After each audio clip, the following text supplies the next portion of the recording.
sa naging panalo ng Golden State Warriors kontra Los Angeles Lakers sa score na 111-97. Nakita na nga natin ang possible starting lineup ng magkabilang kupunan dahil sa game nga na ito ay opisyal na nga nakapaglaro si Andrew Wiggins sa Dubs at mukhang natauhan na nga rin si Steve Kerr sa game na ito dahil tall lineup ang kanyang ginamit laban sa Lakers.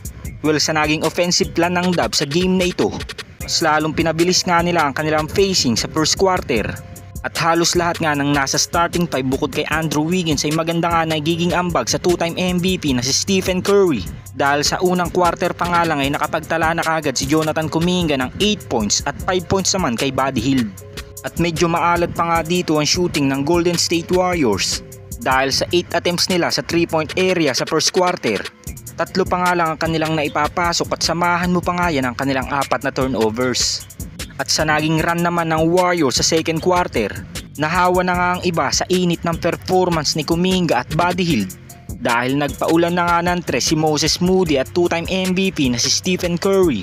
At naging balanse din dito ang kanilang opensa dahil sa pagtatapos ng first half, nabaon na nga nila ang Lakers ng 7 puntos at napakalaki din ang agwat ng Warriors sa points in the paint. At struggle pa nga sa 2 quarters ang visiting team dahil sa 22 attempts nila ay 7 nga lang ang naipasok nila sa 3-point area.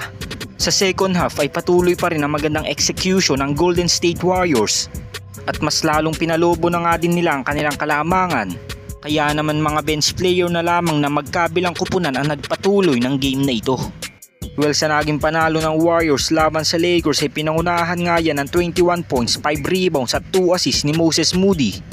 16 points, 5 rebounds at 6 assists naman sa two-time MVP na si Stephen Curry. At double-double performance naman para sa former Defensive Player of the Year, 10 points, 10 rebounds at 3 assists. Sa Lakers naman ay nangunguna dyan ang double-double performance din ni Anthony Davis, 24 points, 12 rebounds at 2 assists. At 19 points, 2 rebounds sa kanilang rookie na si Dalton Neck. At 15 points, 9 rebounds at 1 assist naman kay Rui Hachimura. So sa overall performance ng Golden State Warriors sa kanilang team stats, halos nalamangan pa nga ng Warriors ang Lakers pagdating sa rebounds kahit wala silang legit center dahil 55-50 ang kanilang naging talaan. Habang sa tres naman ay naging maalat pa ang Warriors dahil sa 45 attempts nila ay 14 lamang ang kanilang naipasok. Napakalaki din ng agwat ng Dubs sa Lakers pagdating sa points in the paint dahil 52-40 ang naging difference ng Dubs sa Lakers kahit wala silang legit center.